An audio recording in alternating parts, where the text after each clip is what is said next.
Orang kulit hitam baru saja membuka pintu dan keluar dengan cepat. Lawannya adalah robot petarung bernama Ambush. Ini buru-buru mendorong Toro. Toro naik lagi untuk menyerang tetapi penyergapan itu tidak terpengaruh. Itu melompat tinggi dan berhasil menghindari pukulan. Kemudian dia berbalik dan meninju sapi itu hingga jatuh ke tanah. Charlie dengan gembira merayakannya ketika banteng itu tiba-tiba berdiri untuk melawan serangan. Itu segera berbaris ke penyergapan, memotong kaki kanannya. Segera setelah itu Charlie berteriak menghentikan perkelahian. Tapi berurusan dengan sapi gila seperti ini jelas tidak cukup waktu. Itu bergegas maju dan langsung menusuk penyergapan di jantung. Kali ini jelas tidak bisa diselamatkan. Itu adalah pertempuran yang sengit dan sangat brutal. Bagaimana permainan berakhir seperti itu? Mustahil. Charlie sekarang dengan enggan menyerahkan semua harta miliknya untuk membeli robo bekas dengan uang muka. Begitu saya melihat namanya, saya tahu itu sangat berguna dan menakutkan. Itu bocah berisik yang terkenal. Putra Charlie, Max, terlihat seperti orang idiot. Hai, jangan mengkritik anak ini dengan pasti. Apakah keluarga kita kaya atau tidak tergantung padanya? Charlie segera membawa robot tersebut ke arena bawah tanah. Ketika dia tiba, dia mengumumkan bahwa dia ingin bertempur sampai mati. Siapapun yang bertaruh uang paling banyak akan naik meskipun orang-orang di bawah paling sering mendengarnya dan mulai bersorak. Mereka belum pernah melihat pertarungan hidup dan mati selama lebih dari setengah tahun. Jangan ragu lagi. Ayo cepat. Robot berkepala berwarna masuk dengan tampilan yang tidak takut pada langit atau bumi. Saya tahu ini tidak mudah dihadapi pada pandangan pertama tetapi dengan sikap, bocah kami yang berisik juga bukan interior. Mengatakan dilakukan tanpa ribut-ribut. Itu hanya mengenai lantai dan meninju lawan ke tanah. Kemudian kepala dan leher diserang lagi dan lagi tetapi pukulan terakhir pun tidak berarti robot dengan warna ini. Dia mulai melawan menyebabkan Charlie mundur sedikit terkejut. Saya belum tahu sistem operasinya. Bocah bising ini jelas-jelas dipukul di perut. Kemudian kaki itulah yang menyebabkannya jatuh ke tanah. Teriak Charlie pos-pos. Robot berwarna itu langsung mengangkat lengannya dan mematahkannya. Kemudian memukulnya di kepala dengan pukulan membunuh. Karena kesalahannya kali ini dia harus membayar ganti rugi yang sangat besar. Ini seperti membeli telepon dengan mencicil. Baru saja dibeli dan hilang. Anda juga harus membayar setiap bulan. Charlie dengan sedih membawa putranya ke scrapyard dengan hati-hati mencuri beberapa bagian untuk dikembalikan. Tapi sekarang hal yang tak terduga terjadi. Bukan kedutaan Max.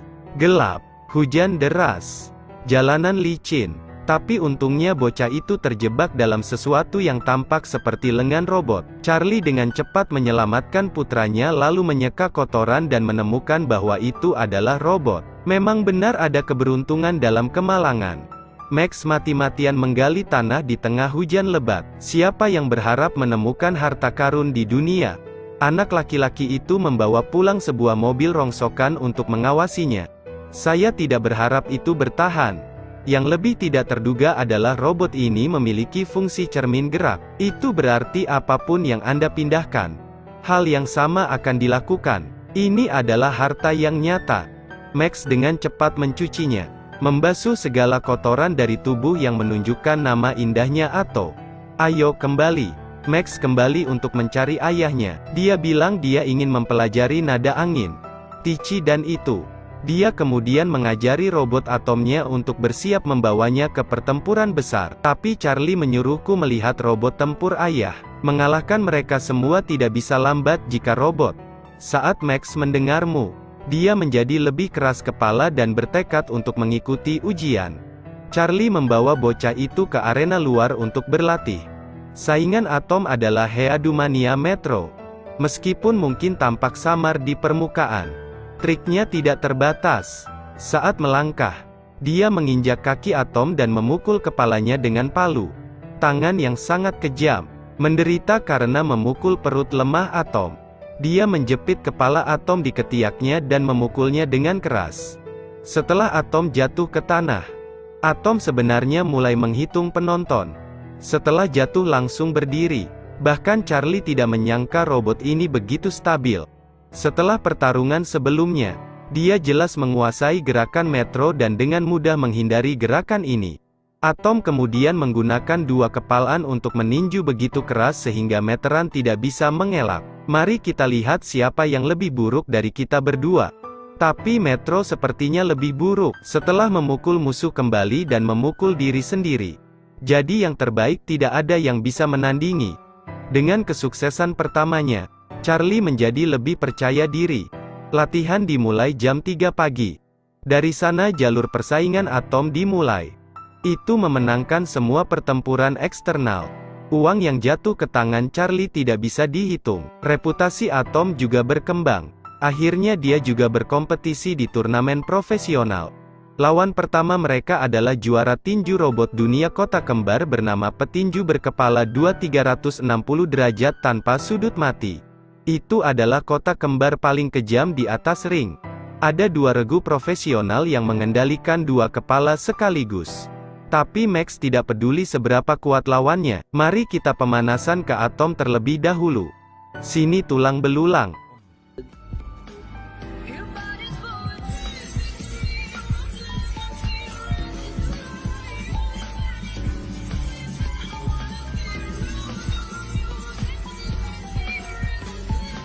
Pertandingan sudah resmi dimulai. Kota kembar dengan cepat menang.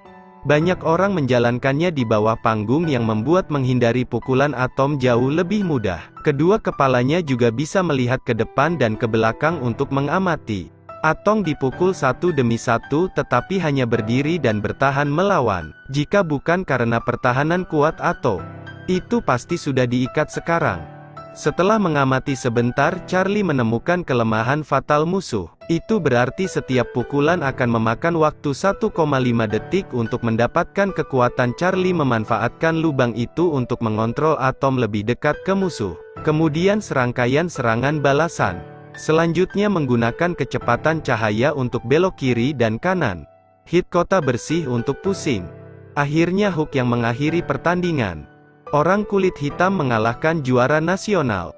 Ini membuat posisi Atom menjadi lebih baik. Dan sekarang Max juga sangat bersemangat. Dia mencuri mikrofon pembawa acara dan langsung menantang juara dunia. Saya ingin menantang Zeus kapan saja dan di mana saja, tidak apa-apa, biarkan lawan memilih, kita semua akan menerima. Charlie dengan cepat mengambil mikrofon kembali. Suasana lebih sibuk dari sebelumnya. Semua orang mengira tantangan Max adalah menemukan cara untuk mati sendirian.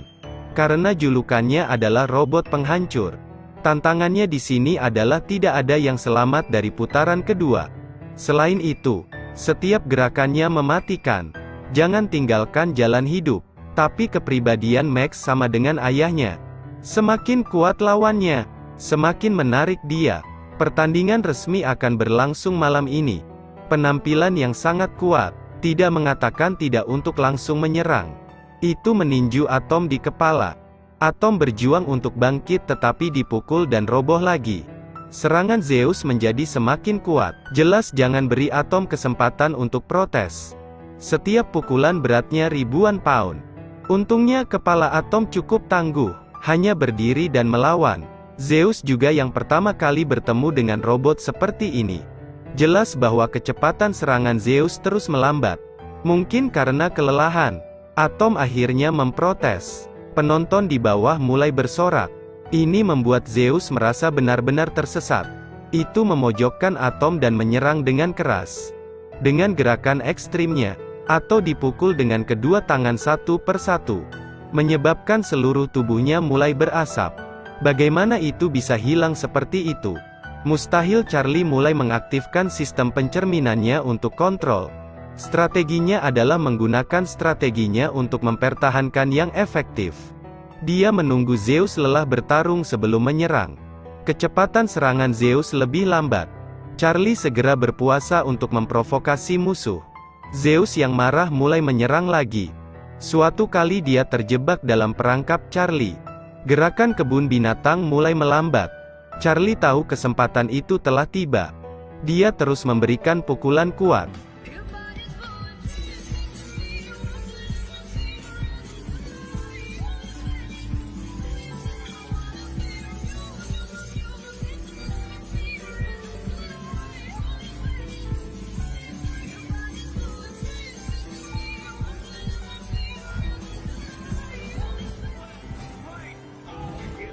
Pukulan terakhir berhasil mengakhiri pertarungan. Jadi Anda memegang EGB Shop. Penggemar Anda, apakah Anda melihat postingannya? Setelah mengalahkan Zeus, ayah dan anak Charlie mendapat tepuk tangan meriah dari penonton. Atom juga menjadi legenda saya. Siapa sangka robot pernah dilempar dan diambil oleh Max dari darat. Sekarang dimungkinkan untuk mengalahkan juara nasional, Zeus. Hal ini juga menunjukkan bahwa selama kita terus berusaha, suatu hari pasti akan berhasil. Begitulah kehidupan manusia. Oke, disinilah film berakhir. Sampai jumpa lain waktu.